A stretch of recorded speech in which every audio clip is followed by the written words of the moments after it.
Hi everyone, నా పేరు ముస్తఫా షేక్. మీరు చూస్తున్నారు మన మున్నా వ్లాగ్స్.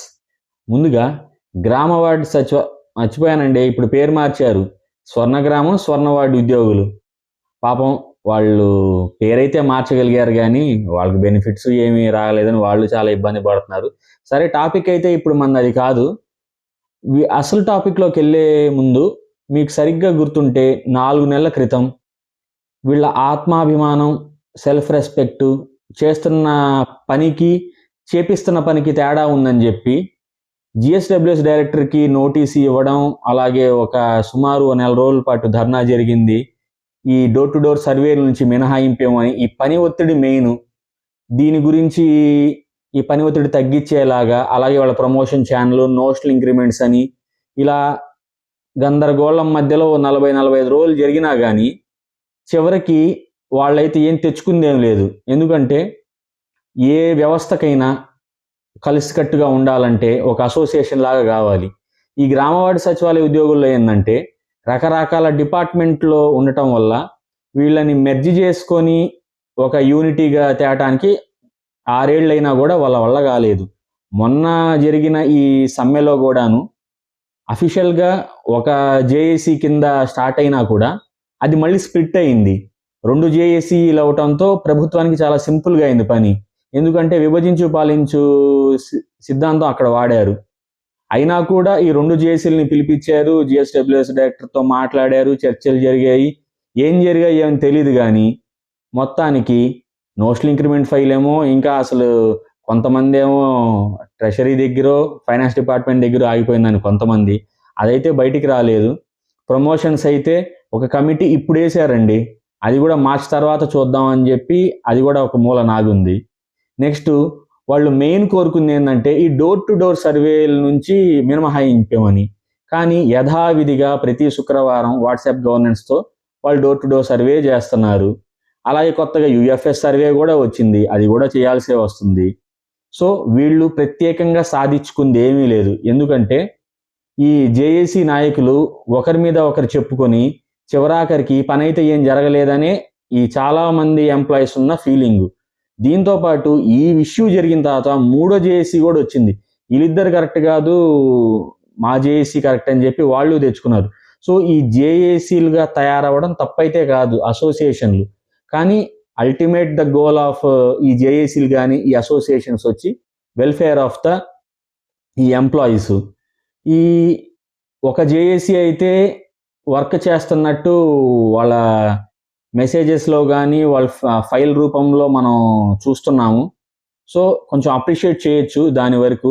అసలు సంగతి ఏంటంటే ఈ వీడియోకి ఇంత ఇష్యూ జరిగి ఈ 45 రోజులు 50 రోజులు పోరాటం చేసినా కూడా చివరికి ఏది దక్కపోగా గత 2 నెలల నుంచి సుమారు 15 మంది చనిపోయారండి.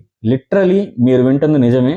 కొన్ని పేపర్స్లో కూడా వచ్చాయి. నేను చెప్పిన ఫిగర్ ఏమైనా అటు ఇటుగా ఉన్నా కూడా డిసెంబర్ నెలలో సుమారు 10 మందికి పైగా చనిపోతే జనవరిలో ఇప్పటికే 2 మంది చనిపోయారని రకరకాల, అది గ్రామ సచివాలయ ఎంప్లాయీస్ కానివ్వండి, వార్డ్ ఎంప్లాయీస్కైనా కానివ్వండి, 15 మెంబర్స్ చనిపోయారు.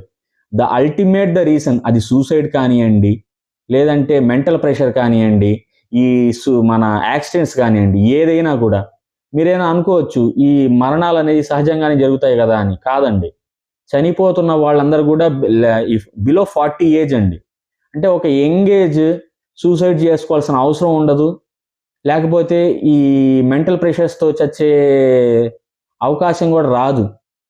కేవలం పని ఒత్తిడి. ఈ పని ఒత్తిడిని హైలైట్ చేయకపోగా పోయినసారి సమ్మెలో, ఇప్పుడు దాని ఫలితం ఇప్పుడు అనుభవిస్తున్నారు. మన వీడియోలో ఆల్రెడీ ఒకసారి డిస్కస్ చేసుకున్నాము. ఎందుకంటే ఎస్ఐఆర్ స్టార్ట్ అయితే ఆల్రెడీ కొన్ని స్టేట్స్లో, స్టార్ట్ అయిన స్టేట్స్లో సుమారు చాలామంది చనిపోయారు. పెద్ద పెద్ద ఏజ్డ్ పీపుల్ కూడా చనిపోయారు. వాళ్ళు డిఫరెంట్ ఫీల్డ్స్లో ఉన్నవాళ్ళు. ఎక్స్క్లూసివ్గా బిఎల్ఓస్ డ్యూటీ మన రాష్ట్రంలో 14 రకాల ఎంప్లాయీస్కి కేటాయించినా కూడా 14వ కేటగిరీలో ఉన్న గ్రామ సచివాలయ ఉద్యోగులకే బిఎల్ఓ డ్యూటీస్ ఇస్తున్నారు. ఇది ప్రధానమైన ఆరోపణ. ఎందుకంటే ఎలక్షన్ డ్యూటీ అనేది ఏదో 1 రోజుకి 2 రోజుకి ముగిసిపోయేది కాదండి. మన రాష్ట్రంలో గత 3 ఏళ్ల నుంచి కంటిన్యూస్గా మానిటర్ జరుగుతుంది. ఎంత వైగరస్గా జరుగుతుందంటే మనకు తెలుసు. ఒక్కోసారి వాళ్ళకి సెలవులు కూడా లేకుండా పోయాయి. ఎందుకంటే ఎలక్షన్ డ్యూటీ అనేది ఇది సెంట్రల్ లెవెల్ నుంచి వచ్చేది. సో జాగ్రత్తగా చేయాలని ప్రతి ఎంప్లాయీ వాళ్ళ పేరెంట్ డిపార్ట్మెంట్ నుంచి ఇచ్చే ఇన్స్ట్రక్షన్స్ కాబట్టి పని చేయమని, పని చేయకూడదని ఎవరు అనుకోరండి. అది అట్లా ఏం కాదు. కానీ ఈ టార్గెట్స్ రూపంలో వస్తున్న ఈ ప్రెషర్నే తట్టుకోలేకపోతున్నారు. సో నేనేదో వేగ్గా అయితే చెప్పట్లేదు, ఎందుకంటే ఎస్ఐఆర్ ద్వారా చనిపోయారు కాబట్టి. So there is a possible chance. ఖచ్చితంగా మెంటల్ ప్రెషర్ ఎంత ఉంటుందని ఎగ్జాంపుల్ కింద. సో ఇంకా మన స్టేట్లో మన ఎస్ఐఆర్ ఫేస్లో మన ఇంకా స్టార్ట్ కాలేదు. కానీ ఓటర్ మ్యాపింగ్ జరుగుతుంది. 2002 నుంచి అప్పుడున్న ఓట్స్కి ఇప్పుడున్న ఓట్స్కి ఓటర్ మ్యాపింగ్ వైగరస్గా జరుగుతుంది. షోకాసులు ఇచ్చేస్తున్నారు, మెమోలు కూడా ఇస్తున్నారు. సో ఇక్కడ ప్రీ ఎస్ఐఆర్ వర్క్ చాలా బీభత్సంగా జరుగుతుంది. కానీ చేపించుకోవటంలో తప్పు లేదు, కానీ మెడ మీద కత్తి పెట్టి చేపించుకోవాల్సిన అవసరం అయితే లేదండి. ఎందుకంటే ప్రభుత్వం చాలా మంచి సంకల్పంతో గ్రామవార్డు సచివాలయం మీద పెన్షన్ 1వ తారీఖున ఇవ్వాల్సి వస్తే ఆ రోజు సండే వస్తే ఒకరోజు ముందే ఇప్పిస్తున్నారు. ఎందుకు? ప్రభుత్వానికేమో పై ఉన్న అధికారులకి మటుకు వీకెండ్స్లో కానీ హాలిడేస్లో కానీ వీళ్ళకి పని అప్పచెప్పు వాళ్ళకుంది ఆ కన్సర్న్. కానీ ఇది ఎక్కడో ల్యాబ్స్ జరుగుతుంది. ఆ ల్యాబ్సే ఇప్పుడు ఈ మరణాలకి ఖచ్చితంగా కారణం అవుతుంది. ఒక పక్క ఆల్రెడీ నేను కొన్ని స్వమిత్వ జరుగుతుంది, అది కూడా neck to neck important. Resurvey జరుగుతుంది. పంచాయతీరాజ్లో ఇంజనీర్స్కి వరుసగా జేజేఎం వర్క్స్ కానీ లేకపోతే ఎంజీఎన్ఆర్జీఎస్ వర్క్స్ జరుగుతున్నాయి. అన్ని రకాల వర్క్స్ జరుగుతున్నాయి ఇంజనీరింగ్ స్టూడెంట్స్కి. అలాగే ఎనిమల్ హస్బెండరీకి కానీ వాళ్ళ ఎనిమల్ సెన్సెస్ జరుగుతుంది. అగ్రికల్చర్ యాజ్ యూజువల్ ఈ క్రాప్ జరుగుతుంది. ప్రతి ఒక్క స్టాఫ్ చాలా కష్టపడి చాలా ఇబ్బంది పడుతూ కూడా వాళ్ళ టార్గెట్స్ని రీచ్ అవుతూ కింద మీద పడుతున్నారండి. దాంట్లో ఈ ప్రెషర్ని తట్టుకోలేక చనిపోతున్న వాళ్ళేనండి ఈ 15 మంది. సో ఇంకనూ కూడా ఈ ప్రెషర్ వాళ్ళ మీద బిల్డప్ చేయకుండా ఉండటానికి ప్రభుత్వం ఏమైనా మార్గాలు సూచించాలి ఖచ్చితంగా. ఎందుకంటే ఒక అసోసియేషన్, ఒక జేఏసీనో, ఒక ఎంప్లాయో రోడ్డు మీదకి వస్తే కానీ వాళ్ళ సమస్యలు మనం సాల్వ్ చేయము అంటే అది చాలా తప్పు కదా. ఈ మరణాలని కూడా వాళ్ళు అసలు అనలైజ్ చేసి ఇన్ కేస్ అక్కడ కనుక నిజంగా ప్రెషర్ ఉంటే, వాళ్ళకి వర్క్ ప్రెషర్ ఉంటే ఆల్టర్నేట్గా వేరే ఎంప్లాయీస్కి వేయాల్సింది. ఎందుకంటే చాలా ప్రతిష్టాత్మకంగా సెన్సెస్ కూడా జరుగుతుంది ఈ ఇయరే. దానికి కూడా ఆల్రెడీ విఎస్డబ్ల్యూఎస్ డిపార్ట్మెంట్కి కేటాయించేశారు. సో ఇంకా ఎస్ఐఆర్ స్టార్ట్ కాలేదు, నెక్స్ట్ సెన్సెస్ స్టార్ట్ అవబోతుంది. యాజ్ యూజువల్ రొటీన్ సర్వేలు జరుగుతున్నాయి. ఇది కనుక మిస్ అయితే షోకాసులు మెమోలు వస్తున్నాయి. చూడండి, అంటే నేను జనరల్ పబ్లిక్ కూడా చెప్పాలనుకుంటున్నాను. సచివాలయంలో కూర్చొని వీళ్ళు ఏం చెయ్యట్లేదు అంటున్నారు కదా, ఏమీ చేయకపోతే ఇంతమంది చనిపోరు కదా. సో జనరల్ పబ్లిక్ కూడా కొంచెం ఆలోచించాలి. అలాగే ఈ సోకాల్డ్ చెప్పే అసోసియేషన్స్ వాళ్ళ స్వలాభం కోసం కాకుండా రియల్గా వాళ్ళ ప్రాబ్లమ్స్ ఏంటి, వాళ్ళు ఏ రకంగా ఇబ్బంది పడుతున్నారు, ఇది ప్రభుత్వం దృష్టికి ఎలా తీసుకెళ్లాలనే దాని మీద కలిసికట్టుగా కూర్చోండి. ఇన్ అసోసియేషన్లు ఎందుకు అన్నప్పుడు ఒకరినొకరు మాట్లాడుకోవటమో లేదంటే ఒక యునైటెడ్ జేఏసీగా ఫామ్ అయ్యి, ఇది చాలా అలార్మింగ్ సిచ్యువేషన్ కదా. అసలు ఇంతమంది చనిపోతున్నారంటే అసలు మామూలు విషయం కదండి. మీకు ఇంకో ఫ్యాక్ట్ కూడా చెప్తాను. ఈ వ్యవస్థ మొదలైనప్పటి నుంచి సుమారు అంటే 6 ఏళ్ళు క్రాస్ అయింది, 500+ మరణాలు జరిగాయని చెప్పి ఈ జేఏసీలోనే ఒక రిపోర్ట్ తయారు చేసుకున్నారు. It's not an easy issue అండి అంతమంది చనిపోవడం అనేది. ఇంత ప్రాణాలకి తెగించి కూడా ఉద్యోగం చేస్తూ అపనిందల పాలవుతూ ప్రమోషన్ ఛానల్ సరిగ్గా లేకుండా ఏదైనా డిపార్ట్మెంట్ ఉందంటే అది కేవలం గ్రామ వార్డు సచివాలయ ఉద్యోగులదే. దీనికి తోడు అటెండెన్స్ ఇన్ అండ్ అవుట్ సరిగ్గా వేయకపోతే ఏదో జీతాలు కట్ అవుతాయి, షోకాస్ మెమోస్ అని. ప్రభుత్వ ఎంప్లాయ్ ఖచ్చితంగా టైంకి రావాలి, ఉద్యోగం చేయాలి, దాంట్లో ఎటువంటి డౌటే లేదు. అది నేను ఖచ్చితంగా సమర్థిస్తాను. కానీ కేవలం ఒక డిపార్ట్మెంట్కేనా జీతం కట్టు? రాష్ట్రంలో ఉన్న ప్రతి ఎంప్లాయీ కూడా కరెక్ట్గా వచ్చి వాళ్ళకు కూడా శాలరీకి లింక్ చేయాలి కదా. ఎందుకంటే ఇది ప్రజల డబ్బుకి ఈ జవాబుదారీతనం ఉన్నప్పుడు కేవలం సచివాలయ ఉద్యోగాలనా? వాళ్ళు అంటున్న మాట ఏంటంటే పెట్టి జాబ్స్ లాగా ట్రీట్ చేస్తున్న మాకైతే ఈ టైం లిమిట్స్ పెట్టారు కానీ మిగతా వాళ్ళకి ఎందుకు లేవని. ఇది యాక్చువల్లీ సరైన క్వశ్చనే కదా. ఇక్కడ ఏమైనా దీంట్లో ఏమైనా తప్పు ఉందనా వాళ్ళు అడుగుతుంది. సో ఇలాంటివన్నీ ప్రభుత్వ పెద్దలు లేదంటే ఈ జేఏసీ నాయకులు ఇవి చాలా సెన్సిటివ్ ఇష్యూస్ అండి. వీళ్ళు తీసుకెళ్తేనే, ఎందుకంటే ప్రతి ఒక్క ఫీడ్బ్యాక్ వాళ్ళు తీసుకోలేరు కదా గవర్నమెంట్ కూడా.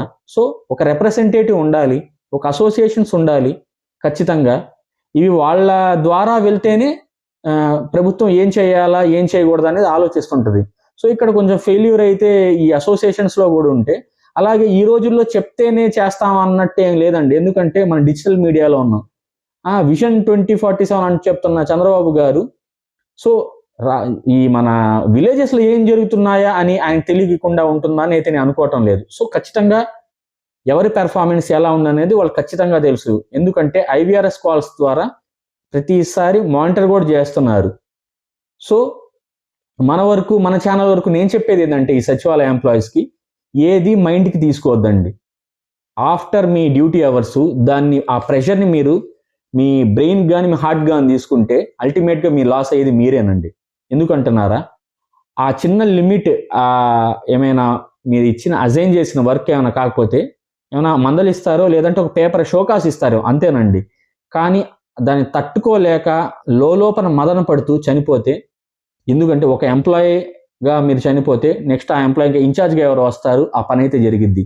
కానీ నీ ఫ్యామిలీకి ఎవరు ఉంటారు? నీ పిల్లం బిడ్డలకి ఎవరు సమాధానం చెప్తారు? మీ అమ్మా నాన్నకి ఎవరు సమాధానం చెప్తారు? ఇంత కష్టపడి చదివి ఇంత ఉద్యోగం తెచ్చుకొని ఇన్ని సంవత్సరాలు చేస్తూ అది హార్ట్కి తీసుకొని సీరియస్గా ఉండటం వల్లే కదా ఈ డెత్స్ జరగడం. సో ఏదైనా ప్రాణం కన్నా ఎక్కువ కాననేది నా ఫీలింగ్. సో అలా మనకన్నా సుపీరియర్స్ కూడా కొంచెం ఒక కన్సర్న్తో డీల్ చేయాలని కోరుకుంటున్నాను. అలాగే మన ఎంప్లాయీస్ కూడాను అంత పాపం సెన్సిటివ్గా ఉండకూడదు అనేది నా ఫీలింగ్. గవర్నమెంట్ ఎంప్లాయీస్ ఒకసారి చేరితే మనం కొంచెం హార్డ్ సిచ్యువేషన్స్ ఎప్పుడు మనం ఫేస్ చేస్తుంటాం. ఎందుకంటే మోస్ట్ హార్డ్ సిచ్యువేషన్స్లో ఉండేదే గవర్నమెంట్ ఎంప్లాయీస్ అండి. అది చాలా వరకు ప్రైవేట్ ఎంప్లాయీస్ కానీ జనరల్ పబ్లిక్ తెలియదు. I can understand that. కానీ దాన్ని ఓవర్కమ్ చేస్తూ జాగ్రత్తగా ఉండాల్సిన బాధ్యత మీదే. సో మీరు జాగ్రత్తగా ఉండండి. మీ ఫ్యామిలీని మీకే రక్షించాల్సిన వాళ్ళు. There is no alternative to your family. నేను చెప్తుంది ఏదైనా తప్పుంటే ఏదైనా రాంగ్గా మీకు అనిపిస్తే మీరు కమెంట్ సెక్షన్స్లో తెలపచ్చండి. నా ఒపీనియన్ ప్రకారం నేను చెప్పాను. ఈ వీడియో కనుక మీకు నచ్చింది అనుకోండి, మీ ఫ్రెండ్స్ అండ్ ఫ్యామిలీకి షేర్ చేయండి. అలాగే మీ ఫ్రెండ్స్ ఎవరైనా సచివాలయ ఉద్యోగులు ఉన్నారనుకోండి, పంపండి ఈ వీడియో. వాళ్ళకి ఎంతో కొంత హెల్ప్ అయ్యిద్ది అనుకుంటున్నాను. వాళ్ళ ఫీలింగ్స్ కూడా ఇవేమో అని నా ఫీలింగ్ కదా. మన ఛానల్ నుంచి ఇంకేదైనా ఇన్పుట్స్ రావాలన్నా వాళ్ళు చూసి కమెంట్స్ కానీ ఇంకేదైనా లైక్స్ రూపంలో షేర్స్ చెప్తేనే మనకి తెలుస్తుంది. ఈ వీడియోలో నేను తప్పులు చెప్తే నన్ను క్షమించాల్సింది కోరుకుంటున్నాను.